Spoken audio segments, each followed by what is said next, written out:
to the August 17th edition of the PFF Forecast. I'm George. Eric is here. He's betting on tennis. He's never watched a tennis match before. That'll be entertainment throughout the podcast.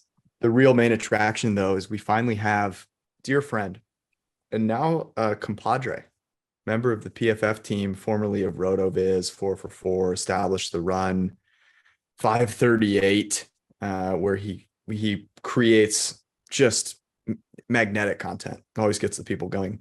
He of the famous buy low model. And now if you're watching on YouTube, you can see an aspiring country music star with a gold-plated microphone to show for it. Josh Hermsmeyer joins us. Josh, how you doing, buddy? Doing great. This was a long time coming, bringing the buy low model to PFF, and man, I couldn't be happier. I really am super stoked to be with you guys. Honestly, I know, obviously what else would I say, but we've been talking and friends for quite a few years now. And this is something I think I wanted to do for a long time. So I appreciate it. I'm just really glad that in 2019, I was able to convince George to go to the Peyton Manning table, to spend some time with you, Warren Sharp, and Evan Silva, where, the famous story being that Evan Silva went up to Sean Payton, red-faced as all get out. Evan called Alvin Kamara soft to Sean Payton. Sean kind of laughed it off. And then the next day, Evan gets up, tweets out, had a great night last night with @Frisco Josh, @PFF George, @PFF Eric, @Sean Payton. Honestly, the most shameless tweet I've ever seen, and the most respected tweet I've ever seen. Like, I respect that level of shamelessness. It's still epic that we talk about how Sean Payton called his starting running back soft. Because that's what it became, right? Like, you're saying Evan said it, Evan says Sean said it. Look, Sean's a real one. He was having a good time that night. So was I. It was I couldn't hear anything in that bar, so I was just taking people's word for it. But the story now is that he called his starting running back soft. It's just the way it is. That's the truth. The only thing that wasn't having a good time that night was Evan Silva's jacket, which drowned. That was because anyone that's so I'm assuming most of our beloved listeners have not ventured to Indianapolis, because why the hell would you, and have gone to a prime at 2 a.m. during the combine. That play, it's like 5 degrees outside. Inside, it's a microwave oven, and full of like 80 to 90% football guys. So it can get ripe in there, and Evan is just sweating through a jacket. Just like completely sweating through. So if Sean Payton had not been really enjoying himself, I feel like he would have just ripped in, been like, what the hell is this guy? I'm just gonna rip this dude apart. But he did not, and that I think is a testament to Sean Payton. We have another. I think that same night I had a conversation with the guys from Football Outsiders, strangely enough, and I think I said to the head guy. I think I said to him, people don't really give you enough credit for all the trailblazing you did. And I think he quickly agreed with me.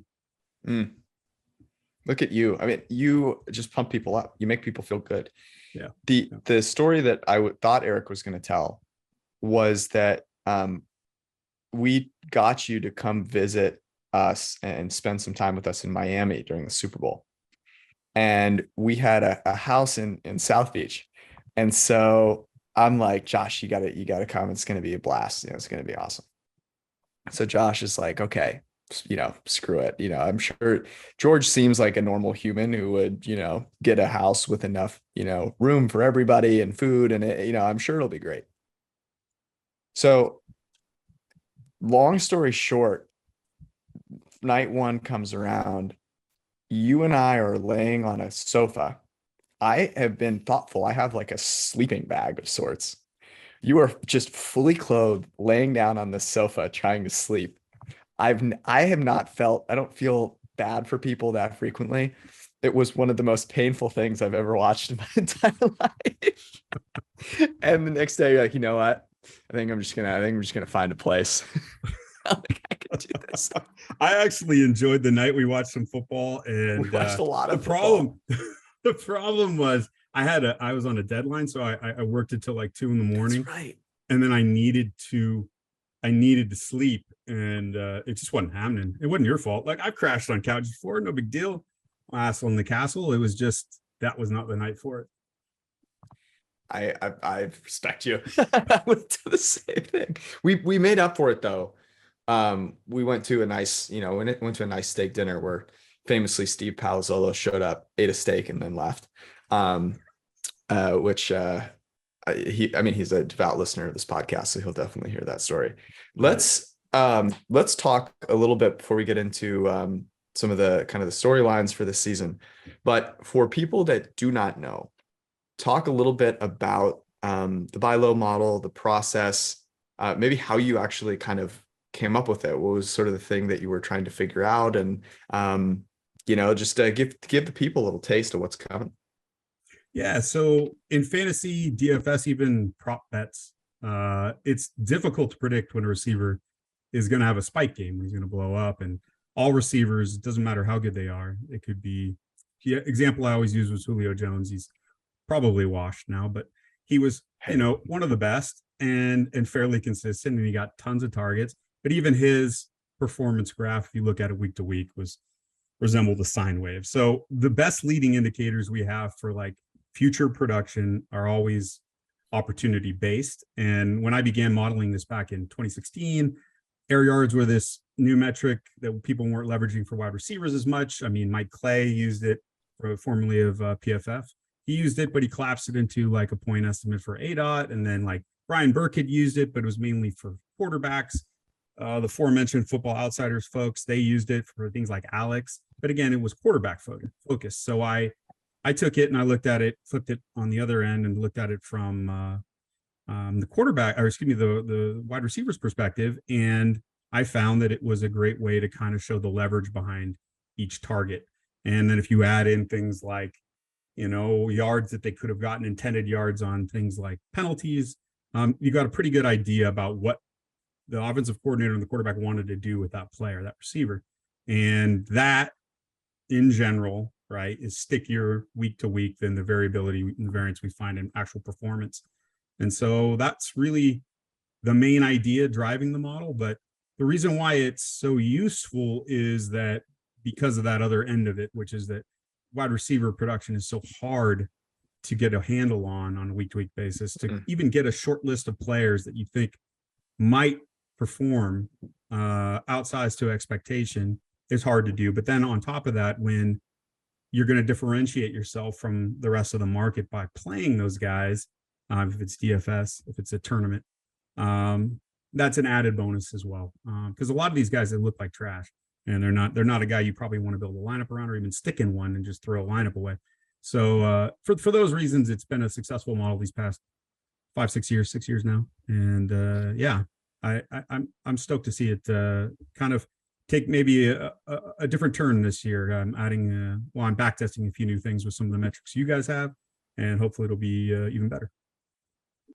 Yeah, it's sort of remarkable, right, that this has become, I would imagine, something that every single DFS player who is serious about playing DFS at least looks at every week, right? And looks at, and it's interesting because I sort of think it's like it's sort of this perfect add-on to like what somebody's doing with projections, right? Where you have a projection, you get median projections, you throw it through, a linear program, and it gives you the optimal lineup, and like you can like generate tons of optimal lineups with constraints. But ultimately what you're saying, and you're right, is that if you get the best median performance out of wide receivers in DFS, you're not going to win tournaments because you're just like, the variance isn't high enough. You need to hit on guys. And so, it's really cool that like this has stood the test of time. B, do you think people are like, there was the one year where like the first 6 out of 7 weeks or something, the Millie Maker lineup had one of your players in it. Do you think that do you think that it's being fully incorporated into prices, or do you think that it's actually like kind of price proof in the sense that the price is designated to model the median projection for a receiver, and you're answering a different problem that's sort of like skirting the game a little bit? I think a little bit of the latter. I think that it's not something that a projection based or optimization based solution is going to get you to. But at the same time, there's a lot of really sharp players who are out there not going just by those models, right? They go in and then they build their lineups by hand. So I think though that the idea of using just past performance in terms of points, fantasy points, whatever kind of metric you want to use, I think people looking at past production is no longer as prevalent as it once was. I think people understand that that's not a sharp way to go ahead and look at what is in the future for a wide receiver. So I think that part of it has definitely been priced into the market. People don't, slavishly look at last week and go, well, that guy's going to do good again this week or in the next couple of weeks. He's a good guy to either pick up on the waivers or to play next week. I don't think that happens as much anymore. But there's no incentive for, DraftKings, FanDuel, whatever DFS site you use to give a shit, right? Like they're not trying to, they don't care who wins, it's like, they're making money regardless kind of thing. And so their job isn't, they don't need to have sharp daily fantasy prices. My question is, as someone that can't stand, I shouldn't say that. It's not that I can't stand DFS. I've never played DFS. I love to bet. I just think it's far more energizing. There's far more flexibility, and there's less of this, a kind of all or nothing situation. How, and this is for either of you guys, because I'm trying to kind of think through it. Like, I'm wondering how I'm going to use this to bet more this year. And, a lot of player props are priced, and Eric, we've talked about this a bunch, like a lot of player props are priced again to that median projection. Now, no one in betting even understands the median projection. Like no one has a clue, how many yards on average a player is actually getting from a receiving standpoint, that we've discovered that in talking to people. But I'm wondering if there's a more nuanced way to leverage something like, a buy low opportunity, aside from just betting like an over, on a player prop or something like that. Have you guys thought at all about that? I think I would say two quick things about it and then toss it to Eric. But I think for the longest time on props, it would just slam the under and you would do really well. I think that's changed. So there might be a place for the buy low model. But the other problem is, I think Eric and I have talked about this, just really hard with prop bets to go around and scoop up enough from different markets to actually make it worth your while, unless you're just grinding. And so I don't know. I read an interesting article, and this is the second point, and then I'll stop. But I read an interesting article that in 2019, about 10% of handle, that's the amount of money that's bet each week, was going towards props. And it's almost even now, at least according to ESPN Chalk article that was written earlier this week. And these are not the big betting play. These are not big sports books, but the ones that were willing to share their data so that they could get some shine on an ESPN article, were saying that now it's getting closer to parity, that these kids that grew up playing fantasy, this thing you despise, George, they are no longer that interested in making, bets on teams, and they like the narratives around players. And I've found that to be the case. I think we can talk ad nauseum about teams sometimes, and it's just kind of, I don't know, for me, it's a lot less, to use your word, George, electric. I like to talk about guys. I like to talk about their path. I like to talk about what they're going to do. Perhaps I just feel like there's a lot more interest from the public in that, and also from my own perspective. So I think that as betting volume goes that way, I think that our content is also going to go that way in all sorts of forms. Yeah, I mean, this is so, like, it's such an interesting, the connections between the two are so interesting, right? Because we talked about this on the last show, George. Remember, like, basically, when you think about, like, props, you can like win the prop early, but then there's like things like points bet where you can like win more based upon how well your prop does, over expected. I think DFS is kind of like that, right? Where it's not only that you need to like pick the right players, quote unquote, but you also need to like run up the score, you know what I mean, on your opponents when you play DFS. And that is like it's just, they're different games, right? But I think DFS is fairly strong gateway into the props market because it's very much, it's less about game theory, more about handicapping, where what Josh is doing with the buy low stuff is more the game theory than the handicapping. Mm-hmm. There's handicapping in there for sure, but to your point, George, about the draft, it's not in DraftKings' best interest to give a price, to inflate prices on players, because that makes the game no fun. So there is like this, understanding variance is the way to skirt around that. It's different though, because in the prop markets, unless you're betting like alts, like plus 400 to go, and so, blah, blah, blah, you're not really, it's maybe still a different game, but I think that they're very correlated with each other. Well, that was where my head went was, remember we bet T Higgins in the Super Bowl to lead the game in receiving yards. And, our thesis was very much around the lopsided nature of the Rams cornerbacks and the height difference. And, it proved to work really, really well. You think about some of those markets, and Josh, by the way, to your point, I have some information on this. I'm curious. I haven't read that article, so I don't know which sports books those are. I'm not sure it's there yet, but what I know isn't there yet is in-game betting. And this is where I think there's opportunity. If you understand more about the player, and what has happened in the previous game, and maybe you have a guy who, in the previous couple of games or whatever it might be, wasn't performing super well, and then he's not performing well in this game. Well, and as those live markets come on, and they will, live props will become more and more accessible.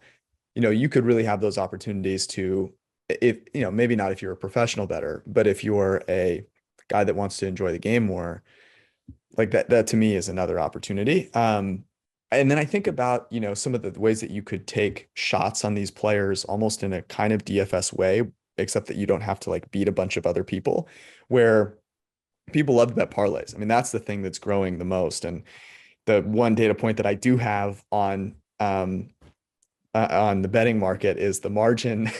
The margin on parlays is something serious. And, there's a reason for that. But I wonder if there's opportunity to take advantage of some of these parlays, if you have some extra information on like, the variance there. So I don't know. I think it's super interesting. I think it's great points, and in-game parlays on props and correlated parlays. I think there's a lot of money to be lost if you're not sharp, but there is quite a bit of money to be made if you're not going up against like Huddle's model, and there's some really sharp guys doing in-game modeling and simming. True. And if you're getting a line from them, you better be really good. So I think it could go both ways. Yeah, no, that's a good point. I wonder again about the incentive there. Is the incentive to protect against the person that has a model, to your point and Eric's point, that is looking to identify those kind of moonshot opportunities versus, trying to price the midpoint. But I would say in betting, it's a little bit different, right? In betting, I think there is obviously a much higher bar. I mean, guys that are trading in these markets have legitimate risk that DFS pricers just simply do not have. So it's a really good point. Yeah. As far as like the upcoming stuff, right? So these off seasons happen. Tons of ink is spelled in football analytics, right? And there are inevitably, there's obviously at this point, it used to be different, when 5 years ago when there weren't that many articles actually. And in fact, I think especially George and I were really only interested in like basic research on football, not necessarily gambling or fantasy. But like now there's so much to read. There's so much to try to understand. There's so much to sort of walk through. Josh, what was one piece of like football research like this off season, that you really took something from or changed your mind about something? And what's something that you like, what's a football analytics topic or notion that you're kind of like, well, I'd still like to see better data on this, or I'd still like to see better analysis done on this? Like, what are the two sides of the spectrum for you? And why is it defense doesn't matter? So when I said defense doesn't matter, that was strictly in the fantasy context. But I think I'm gonna go ahead and stroke you guys on both counts. I really enjoyed, Eric, your work on defender movement, and especially on play action. And selfishly, it's some work I did. And what I thought was what surprised me and what I learned was that you were able to create a metric that was stable. I was not. I found it to be just nothing. I didn't find any correlation. And so the fact that you found that there's some skill involved and or perhaps a new emphasis on coaching, I think both of those are really interesting ideas. Like, either this is a skill that people can learn, and it might show from good coaching. I think both of those things are just wildly cool and interesting. And I can't wait for just kind of understanding that more and seeing that play out this season and next, to see how that works, and if we can make any general predictions about how defenses perform based on that data. So that's the thing I saw that I was really impressed by and interested in.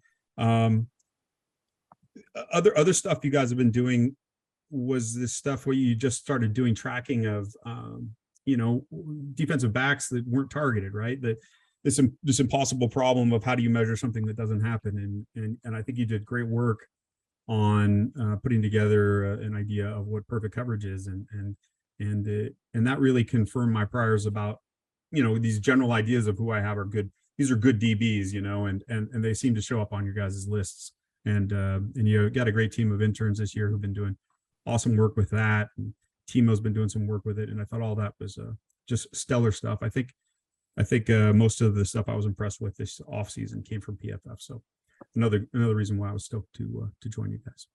And I think that you sort of talked about like wasted yards with linebackers in sort of what was it, 2019? I think you were sort of exploring the notion of how much play action is too much play action, basically. And, the answer was none. And I think what's interesting is like, and that was something certainly like, we cited in our paper because it was like really a good idea, and it's, and I think also in 19, you had basically a year and a half less of data than we had, which I think helps, right? Like, as these data sets become bigger, back when when the three of us started becoming friends, like, we didn't have all coverage data that's all we're talking about. We didn't collect that until well after we all knew each other, right? And had, and so what's cool, I think, is this new information allows us to really test our theories and things like that, and to come up with things like I personally, for me, the play action stuff is only good because it also correlates negatively with going after the ball in the run game, right? Like the whole like ground coverage stuff. And the interesting thing is, it's not necessarily like all that correlated with team success on the play level. It's really hard to do that, as I think folks know. But what it does do is it sort of shows types of players, right? And it sort of shows types of offenses. So when you look at Lamar Jackson, and I think Lamar's a really interesting one for all of us, because he as a thrower, using traditional techniques, like he doesn't necessarily show up the best, but we know that we think that there's something positive about what he's doing. And being able to look at the tracking data and say, oh, okay, linebackers don't move against him, right? And that's why you see, J.K. Dobbins have the 7th highest yards before carry, or yards before contact per carry in the league. And that's why Gus Edwards is like top 20. And, Lamar's first. It's like, it's partially O-line, but it's partially this defense just like not knowing what to do. And, our traditional means of tracking these things were not capable of actually, being able to do that. I have a stat. Just gonna read the stat. Josh, you're gonna enjoy this. This is from at Duncan DAO Nuts on Instagram. And what this is the rate of increase or decrease of various crypto companies from the point at which a celebrity started endorsing them. I think you'll enjoy some of these. Matt Damon, famously was it crypto.com or whatever. Fortune favors the bold, I'm told. Minus 60%. Tom Brady, FTX, minus 35%. Matt James, who was formerly of The Bachelor with BlockFi, minus 30%. But here are the two best. Paul Pierce, I don't know what the fuck kind of crypto he was trumpeting, but minus 98%. And the best one is Mark Cuban. Again, I have no idea what he was pumping, but minus 99% since he began endorsing whatever crypto he was trumpeting. You have been rather vocal on the internet. By the way, if people don't follow you on Twitter, they're missing out. But you have been rather vocal about, despite the fact that you're a good person and you feel bad for all those out there who may have lost some money. You've been very critical of cryptocurrency and Bitcoin. And so as you look at where it is right now, and everyone calling it, what is it, the crypto winter or whatever, do you feel that you've been proven right by this, or actually has your mindset maybe changed at all? And do you feel that there is a future in it in some way, shape, or form? What's your current take on it? No, I don't think there's any future for blockchain. It doesn't solve any important problems, and every problem that it purports to solve can be more easily done with just a regular database. So I think, to the extent that me saying you should sell and the price went down, so to the extent that makes me right, yeah, I guess I was right. But I don't feel great about it, except in like a couple, like specific instances with like, personal squabbles. But like, I think the core problem with crypto is there's just too many grifters, and beyond, like, even beyond those obvious charlatans, like there were these people that were promoting Bitcoin in just really irresponsible ways. They were saying things like, "Oh, the rules have changed. The rules have changed. The old way of thinking about value, that's wrong. Buying low, that's for rubes. You have to buy high, so you make that number go up." And it was just nonsensical stuff. It was on its face absurd. And along with that kind of absurdity came leveraging of social media and like trying to get unsophisticated bettors to buy in and hold. It was just deeply unethical. And a lot of kids, they got taken. And I don't know, hopefully the next time that these kids, are told to like hodl or have diamond hands, they'll just kick the person saying it right in the balls.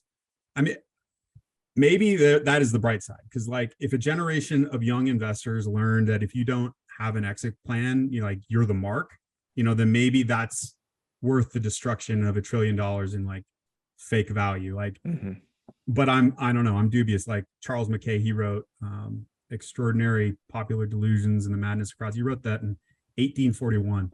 So I don't know. It seems like getting taken is maybe just part of the human condition, and people don't want to be told they're getting taken in real time, right? They just don't want to hear it. And then they sure as shit don't want to be told or reminded that they were taken after the fact. Right. They want to make they want to make excuses for other things. It's interesting because I try and separate the technology from the thing that supposedly had value. What I always struggled with is the idea that you would actually invest in a currency. I think of investing in a company or a product, right, that has value because of what it does for people. The idea that you would just sort of invest in something that is not a product, like it's a product, was really, I think, kind of the crazy thing, in that, it was going up in a way that was, a currency has never done that. Like, that's not something that a currency does. And it was being traded and bought as if it was some, kind of a magical product, like it was an iPhone or something like that. When in reality, it just wasn't. I thought that was, it was really kind of an amazing hoodwinking of people to say, oh, no, this is something that, you should invest in as if it was a rare diamond or something like that, that's going to maintain its value. But I kind of agree with you. Like, I think that maybe it teaches some people a lesson that they might have learned, but overall the next generation is going to go, they're crazy. They don't know what they're talking about. This is the new thing, like that's kind of what happened here. I mean, people told everyone that NFTs were Beanie Babies all over again. And that didn't. The Ben Mesrich book about the Beanie Babies was really good. Well, that was a different book, but there's the Beanie Baby book was really instructive for this, right? Because I was like maybe I was like 10 or so when it was happening, and you could tell that people were just being crazy about it. But I want to circle this back to an NFL team, because I think that they're tied together.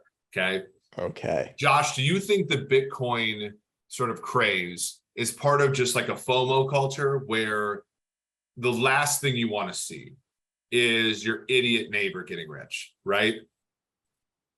I think that that's part of it, isn't it? Like, and the last thing you want to see is some self-righteous punk who's like 18, 19 years old get rich off of Bitcoin. I think that plays into it, right? Now, where I really respect you in many ways, but this is one key way. Okay. You of course eschewed all of that. And you seem to also be eschewing all of that with the Detroit Lions. Oh no. The restore the roar, and granted, I was first. Let's not get it twisted. I was first, but now everybody appears to be jumping on the bandwagon, enjoying Dan Campbell, enjoying Jared Goff. And there's a little bit of a part of me that's like, look, I like the band first. Okay. But I really respect you, because you are at least either making fun of me for trying to restore the roar, which is fine, which is perfectly acceptable, or you are abhorring the roar, which again is going against the entire crowd. You are a maverick, let's say, in this regard. Will he be lucky? A fortunate one, let's say. Josh, what say you about that? He's wearing Lions blue, by the way. Let's note the Honolulu intention. Blue. Brings out my eyes. So I think the problem I have with the Lions is that people have taken this idea that they're a good bet early in the season, right? Versus what Vegas thought at the time. And they've taken it just 3 steps way too far for me. I'm sure, Eric, you got some amazing value on your original bets, and I'm happy for you. I think you'll probably win those. But I mean, as a football team, I have some data. Do we really need my data? I don't think we even need my data. They're just not a good team, and they don't have good players. And Dan Campbell, as much as I enjoy listening to him talk and not even what he says, just how he says it, all that stuff is amazing and great football and great content. And I'm excited to watch the team. They're one of the 6 worst teams in the league, right? Other than everything you just listed, though, I think that they have it.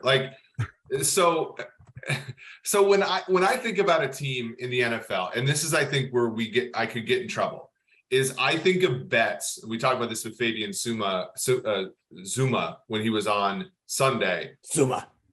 Well, when I think of bets, I think of two reasons to bet something.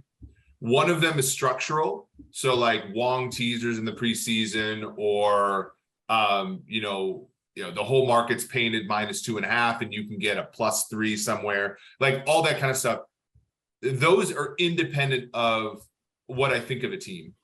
And I think when you just look at those things, Detroit has the deck in their favor, right? They have, and rest and travel and all that is very small. You're not talking about points per game for sure. You're talking about a 1/6 of a point per game.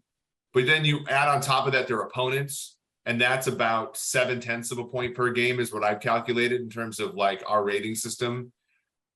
So you get like just a handicap there that is favorable to them, just independent of who they are or what they are.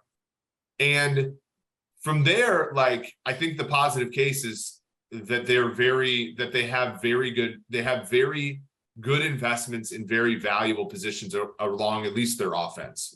Both tackles, wide receiver eventually in Williams, the other two wide receivers in Chark and St. Brown, who are 1,000-yard guys. Obviously Goff is a little bit of an issue. Goff is not a great quarterback, but when you play a schedule that's that easy, you have like sort of incrementally more favorable situations. So when you're in one of those play action drop back type of offenses, it's just more conducive to that success. And so, yeah, I agree. I mean, look, I think the high watermark for them is like 9 wins. And so I'm really hoping they get over 6.5, to your point, Josh. But I do think that and the other thing, and maybe I want to get both of you guys' opinion on this. For Dan Campbell, not a play caller, does pretty well on the 4th down stuff. I mean, at least his rule of thumb is be aggressive, which I think is a decent, if you're going to err on the side of anything. He doesn't call plays. Players, generally speaking, sound like they play hard for him. What else is it that, like, what could he do so poorly in that case, given the first two things I said, that would make him a negative EV play as the head coach? So first off, he doesn't say be aggressive. He gets pom-poms and says be aggressive. Like, that's the kind of guy that he is. He doesn't do anything like in a normal way. So I was watching Hard Knocks last night, and I feel like I watched, and I love Dan Campbell. Okay. I love the guy. Super happy for him. I thought midway through the second episode that I was rewatching the first episode, because I felt like I'd heard everything already. And I was like, wait, am I just rewatching episode 1? It's like, checked it. Like, no, this is episode 2. I was like, if I'm hearing the same thing just after one episode of a show that's overproduced to the nines, what does that mean, week 8, week 9, week 10? And so I'll say this, I'm just making a counter argument to you in terms of what can go wrong with that situation. That sounds really, really good when you have no expectations and everyone hates you and you're Jared Goff and you've been literally thrown out of a team and all of those other players are, totally nowhere to be found. Just completely thrown out and like despondent. That resonates with you. And when it doesn't matter if you win games, it still resonates with you. The problem is if they lose close games over and over and over again because they don't really have a plan. It's just play hard. It's just, be gritty. That's going to start to grind. It's going to start to be like, oh, fuck, I've heard this again and again. And when I look at that team, I think I was talking to you, Eric, about this last night. Like, I love Deuce Staley. I love Deuce Staley as a content creator on the show. I am very interested to see how this offense looks. Are they just going to run the ball into the ground? Are they going to run on 2nd and long all the time? Am I that excited about Jared Goff being a decent quarterback in that offense? And the answer is, I really don't know. And so I think, to Josh's point, there's now expectation around them. Maybe it's, because of the public love, and Eric, you can take all the credit for it. But there's a difference between performing when there's no stakes, right? When there's no expectations. And when you have any kind of expectation, all of a sudden that you feel a little, you're a little hesitant when you've got to make decisions. And we just haven't seen them under that situation. So I understand, Josh, where you're coming from.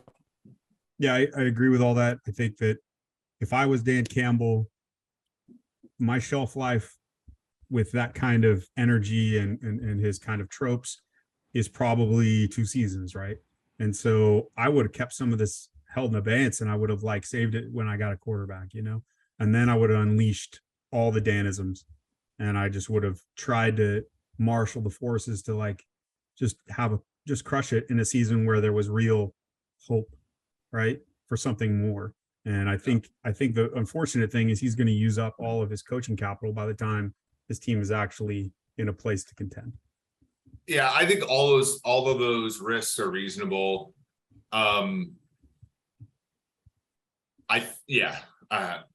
think that those risks are reasonable. There's a lot of emotion. There's a lot of emotion for 2 episodes in the Right, Hard and Knocks. that's one of the reasons why why a lot of like it. almost crying during like But, every like, time he that says was also man, one of the like there's a reasons- tear so- almost comes, it's tough.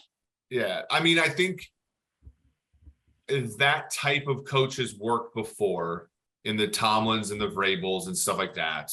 I think that that's the card he of course has to play, because he's not. I mean, he's like a more energetic version of Mike Tice. And Mike Tice, when he was the Viking, both were former tight ends in the league. When Mike Tice coached the Vikings, he did coach above the talent level on that team. So there is like a little, but to Josh's point, they don't have a quarterback that, I think we all, believe in. I think they have a quarterback who's good enough to tell you that certain players on the roster are good, right? Like St. Brown, and like he's not going to be so bad that you can't figure things out about your team. But he's also been pretty good before. So I guess like there is more upside than I think people are giving Goff credit for, but I do think all those risks are there.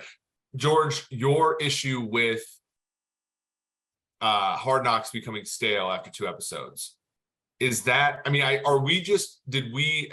did I, let's be honest here, did I make the bar too high? Because Hard Knocks is normally ass, right? Like, so did the Lions give you 1.5 more episodes than you even expected? Like, are we OEing this one wrong? Here's the thing. Hard Knocks can be good if you have multiple characters that are interesting. Dan Campbell is not just starring in the Hard Knocks show, like he is writing, producing, editing, cutting, like it's just the life of Dan Campbell. Like that's what it is. Like they're like, hey, can we get some more Deuce Staley in there? And it's like, we can try, but like this isn't gonna hit really well. It's like, all right, bring Dan in again. Hey Dan, do you have another speech you can give? And it's like he's like on page 695 of his speech book. I mean, there's only so much that like Aiden Hutchinson's perfectly charmed life and family are gonna like get done. Like it's like right. It's just not that engaging. What I am surprised by, and this concerns me, okay, and maybe they're waiting, maybe they're holding it in the chamber. Jared Goff's a former #1 pick. He's a quarterback. He is dating a supermodel who's now his fiance, who moved with him to Detroit and was stoked to get engaged to this guy. She's a supermodel. Like she's willingly living in Detroit. Yeah, there is. I see that. Hold on. I see that and I go, I would be talking to the quarterback. I'd be talking to Jared Goff. So I'm worried that a show that's looking to get, people interested and has no content anywhere to be seen. I mean, none, like absolutely zero, is not talking to the quarterback. I heard more about David Blau, who is apparently just, literally sitting there cheering on his wife. Like that's his job. Like it clearly isn't to play quarterback. The guy's terrible. Like that was a main storyline for them. And it worries me deeply, if I'm a Lions bettor, that Jared Goff is not being shown more in the show. Just saying. Yeah, that we're not getting concerned? Goff's like revenge tour, right? Apparently not. I want to move from your first favorite team, Eric, to your second favorite team. And you weren't prepared for this, but I'm going to ask Josh anyways. Josh, you've written, I think at least a couple of different pieces. I remember one, I think specifically about Patrick Mahomes. And I don't know, Eric and I felt like talked about Mahomes every single week last year on Sunday nights. And I mean, he did not grade particularly well by his standards last year. They obviously have changed up their offense a bunch. There were things that clearly didn't appear to be going well there. And there's also this narrative out there, you see it on social media, where like Mahomes literally does anything and people just like, shit their pants, right? And so I think you could make a case either way. And I'm curious if you would lean either of these ways. which is Patrick Mahomes underrated or is Patrick Mahomes overrated? Because you could tell both of those narratives. And maybe this gets into a conversation more around like how you view the quarterbacks in the league, but I'd like to start with Mahomes. Yeah, I'm really bad at rating, overrating, underrating. Like what I would say about Mahomes is, and this has also been mentioned to death, and it's one of the things I wrote about, is that he just didn't have bad games until last year. Like he had one. And that's outrageous. Like that's a stupid level of performance. Like it's just it makes no sense. And eventually it had to stop, right? And I thought it was going to stop in his sophomore season. I mean, I took a lot of heat when I said regression is real. Like he was way too good, you guys, and he did regress, but he was still otherworldly. Like, and that's when I was like, all right, Mahomes is legit one of the best quarterbacks I've ever seen. And it would take a lot more than, I guess it was 60% of a season for me to go off of that prior and think that no, actually he's worse than all that. Like he's not generational anymore. He's him missing Tyreek and the aging out of his tight end Kelsey might really be a problem for him. And I think that I was talking with Eric on Twitter just like yesterday, and he made a good point that he thinks that it's going to force Andy to be more creative. He's going to have to use the depth on his roster, his weapons a little bit more. And that probably is a good thing. If you read like Kevin Clark's piece on him, that there was a lot of like stuff that didn't really have much of an impact on my opinion of Patrick Mahomes, but there was some interesting like tidbits, like that he is focused on getting to the next read in a way that he didn't feel. It wasn't just that he was being lazy. It's just, it always worked. Like they were always able to get to the shot play and it always worked. And he's just like, I wanted that to still be true. And it took a while for me to like grieve, like that not being the case anymore. And I thought that was pretty good stuff. I thought that was real. And I thought that makes a lot of sense. And if he's over that grieving process and he can actually process the field the way that I think Andy Reid is going to want him to, and take what they give him when he needs to, and then set up the shot later, I just think Mahomes is going to be fine. I think he's going to be rated as one of the best quarterbacks in the league again. Is he still number one for you? Yeah, he's still number one. I think it's also hard, right? And this is one of the issues when you think about like trying to use any one number to measure player performance, right? Where, the PFF grade values, deep balls, right? Like it values 10 to 19 yard passes. It values, I think personally, it values the throw more than the engineering of the throw. So I think it's like more in line with like CPOE, for example, in my estimation, like it does a great job of determining how good of a thrower you are, but I think like it sometimes negatively affects players who engineer great throws before. It doesn't take in there's no context. Well, yeah, the expectation is the expectation that it's subtracting off is partially a quarterback stat as well, right? So PFF grades, in my opinion, do some of that too. Like I think PFF grades don't, like I don't necessarily know if we do the best job sometimes of positively grading a quarterback when he engineers for himself a throw that is valuable but trivial to make physically, right? That and so anyway, so like from there, like you get Patrick Mahomes, who like the league was not giving him deep passes last year, especially in the second half of the season.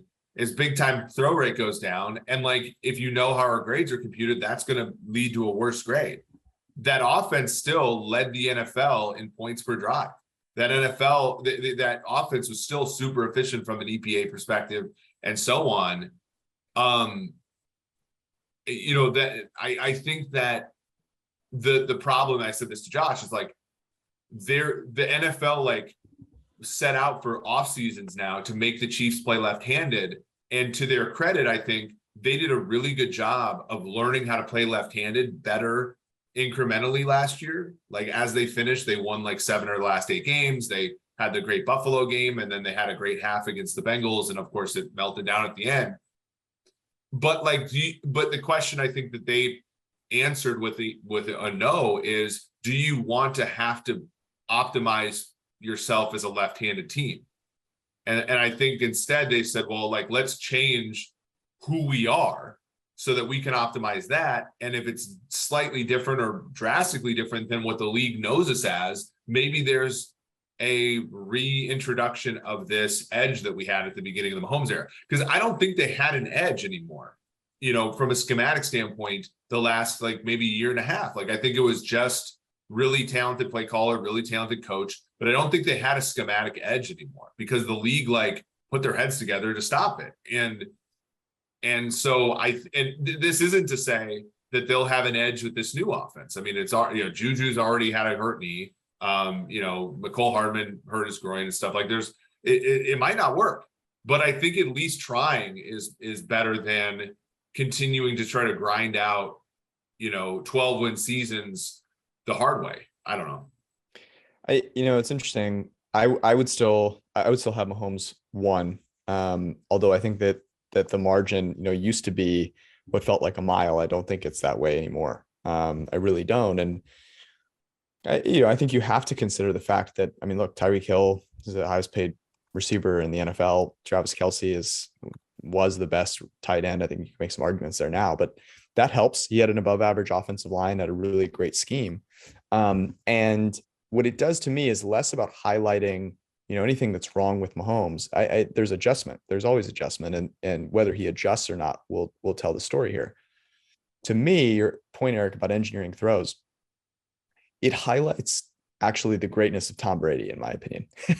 Like, the dude engineer, you know, there's something to be said for a guy with athleticism who's out there engineering a lot of throws, you know, and making those things happen. And I think to a certain degree, yes, you should give him credit for that.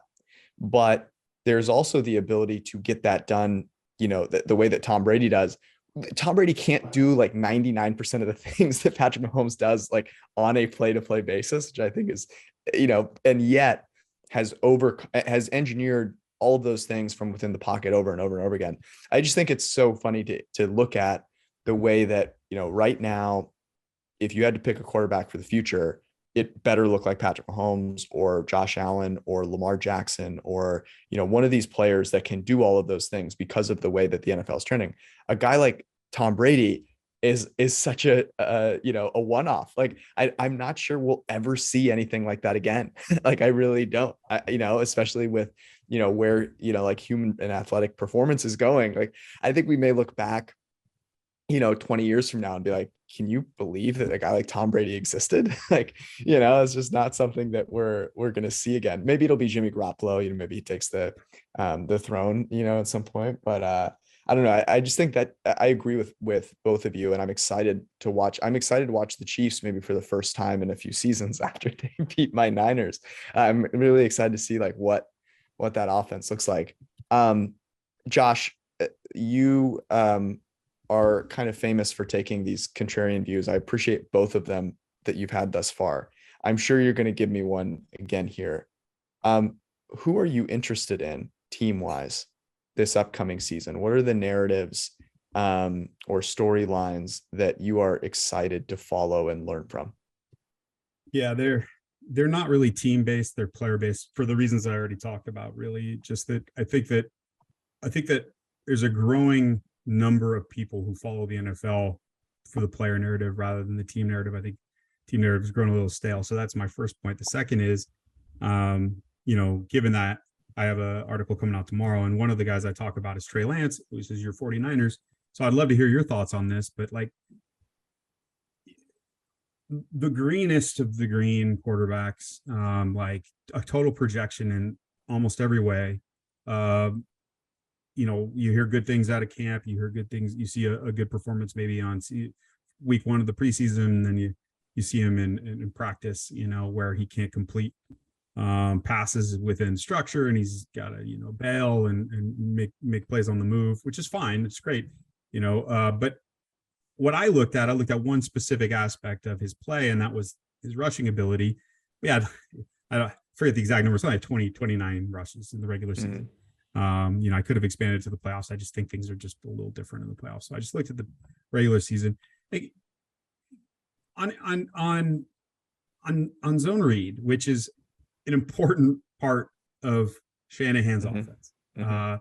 He averaged less than 3 yards a carry. And like in RG3's first year, it was like 8 under the same coach. Mhm. And, Mhm. you hear Shanahan talk. He was asked about this, I think, in 2018 or 2019. He said, "Have the teams figured out zone read?" He's like, well, it's all depends on the quarterback. Can the quarterback make you step up? And can he make you, force you to stop that run? And then if he can, is he good enough then to make the passes? And we are completely in the dark about his passing ability. Mhm. And the evidence we do have about his rushing ability is really suspect. So I that's basically the thrust of my article, is that he's going to need to be a good passer. Yeah. He's going to need to be a really good passer for this to work out for San Francisco this year.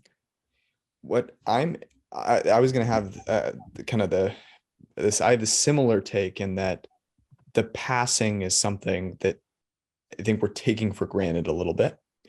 And I guess my question, because I think the RG3 comparison is very interesting, and I'm excited to hear both of your guys' opinions on this.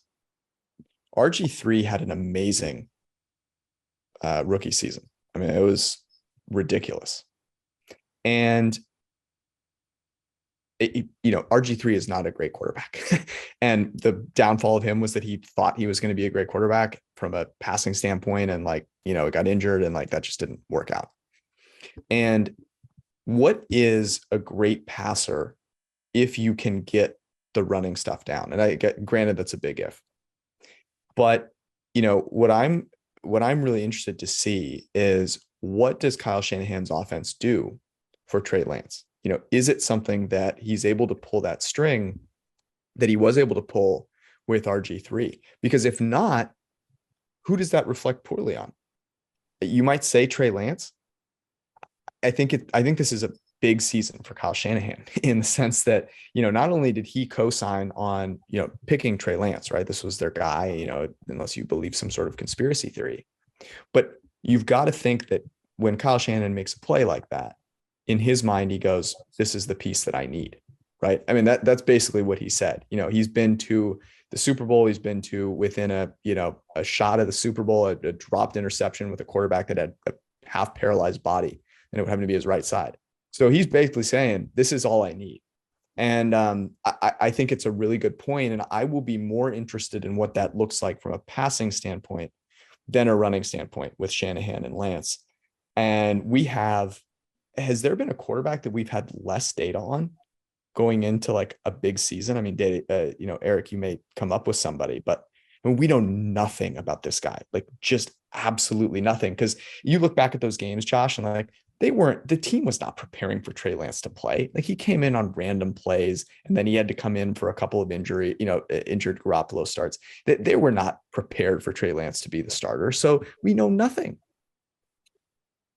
Yeah. And what was it? He had less than 50 plays in college where his team was trailing, or less than 50 dropbacks or something like that. So even then, you're looking at a guy who, in a run first offense in North Dakota State, was given situations that were very conducive to being run first. And then, and then you had the pandemic where he started one game. He started 2 games last year. So we're talking about, since 2019, he started 3 games total. And one of them was an FCS start. And then his career prior to that was FCS, which, we have context. I mean, you have Steve McNair of Alcorn State. You have, Jimmy Garoppolo, I believe, was one of the directional Illinois that was FCS. I mean, you have some evidence that those players can play for sure.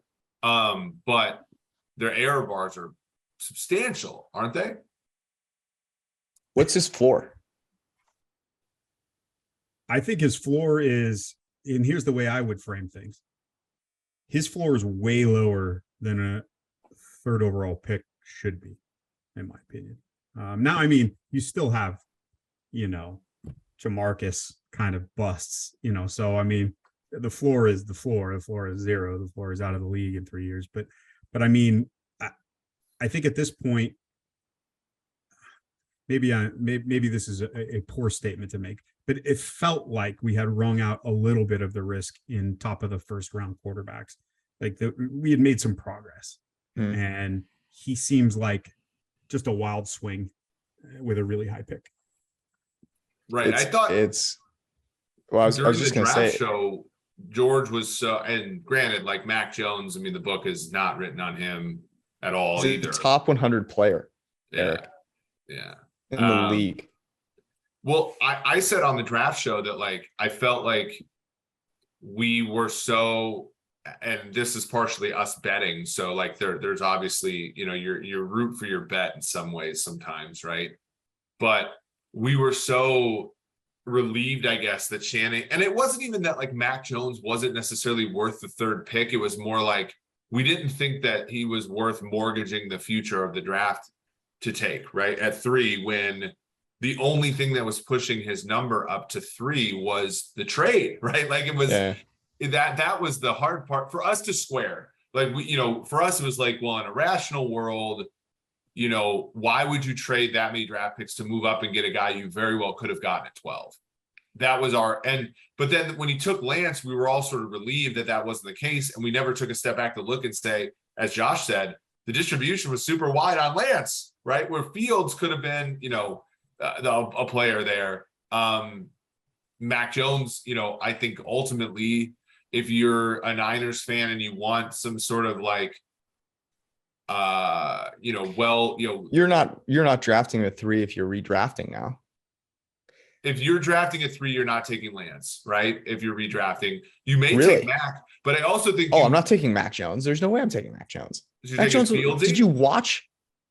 I would have taken Fields the first time around, and I don't have enough data on anybody to say. I mean, I tell you who I'm not taking. I'm not taking Zach Wilson. Well, we got to wrap. I mean, we got to wrap this up pretty soon here, but I do want to ask Josh, because this is a really good question, right? Okay, assume you redraft and assume it's still Lawrence. Lawrence still going 1. And it's still Lawrence, it's still Wilson. Let's assume that. Knowing what you know now, is Mac Jones the 3rd pick? So after saying all this about wide distributions and that he has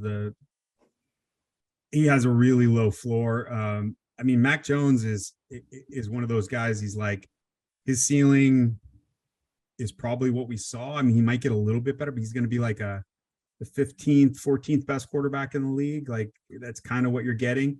So, I mean, I guess the perfect place for him was the Patriots, and I just don't see him being anywhere near as good anywhere else. So no, I don't think I would draft him 3rd.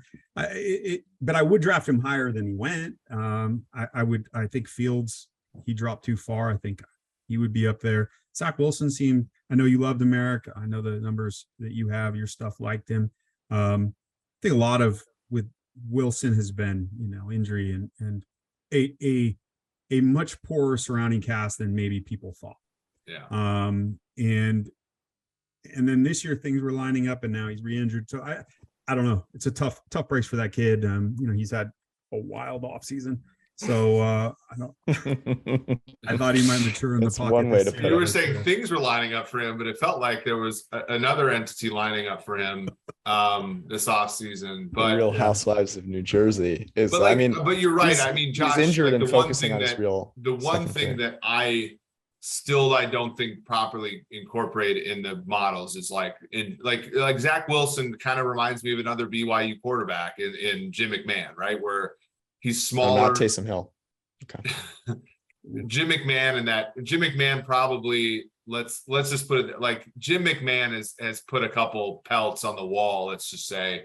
And I feel like McMahon was also too small to like play quarterback reliably in the NFL, right? He was really wiry, he was tough. And this isn't a product of toughness. It's just like, if you're slight like that, you get hurt some, right? And I think that is Kurt Wilson was always going to be a little bit of a ramp up. And the Jets, I think the Jets this year have given him something, but last year they didn't give him much. And to be fair to the Jets, he didn't give them much back. So that one's going to be interesting for sure. Josh, to get you out of here on this, you are a connoisseur of the finer things in life. We like to give people good recommendations on this show.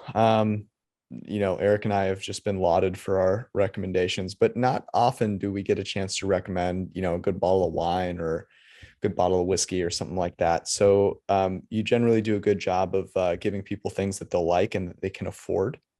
So bless the formerly known syndicate and us with a recommendation of yours. Interesting. So this one's going to be a little harder to find. I don't know if they ship out of state. They might. If you get a chance, there's a small winery in Russian River Valley, California, called Boleto, family run. It's being run right now by one of the daughters. She's a tremendous woman, really sweet, and she'll greet you at the tasting room every time you come in. If you come in a couple times a year, she'll remember your name. And they make good wine. The Winery Block, one of my favorites. I get it every year. Used to be like a $35 bottle of wine. Now, yeah, we're talking closer to 50. Now, that's a lot of money. And I think the problem now, though, is that to get good Pinot, which is my favorite wine, you do have to spend a little bit of money. So this would be money well spent to good people in a beautiful place on this earth if you ever get a chance to go up there. I'm on the website right now. I'll be making a purchase. You sold me on it. And I think actually you're right in that $50 is a lot of money, but there are some wines out there that are not that good that sell for like, 8x that. And so I think you're doing the people right with something in that price range. I really do. I had a glass of wine today, first time in forever, George. Wow. I might have to make a purchase as well. I'm not falling off the wagon. I'm allowing myself to sort of have. So Josh, if you did, I went like 3.5 months without drinking. I'm trying to lose a little bit of weight and but I'm slowly sort of reintroducing it a little bit back into my life. I waited until George left so I could to go live in San Diego for a little bit so I could have the most fun. By indulging with a glass of wine.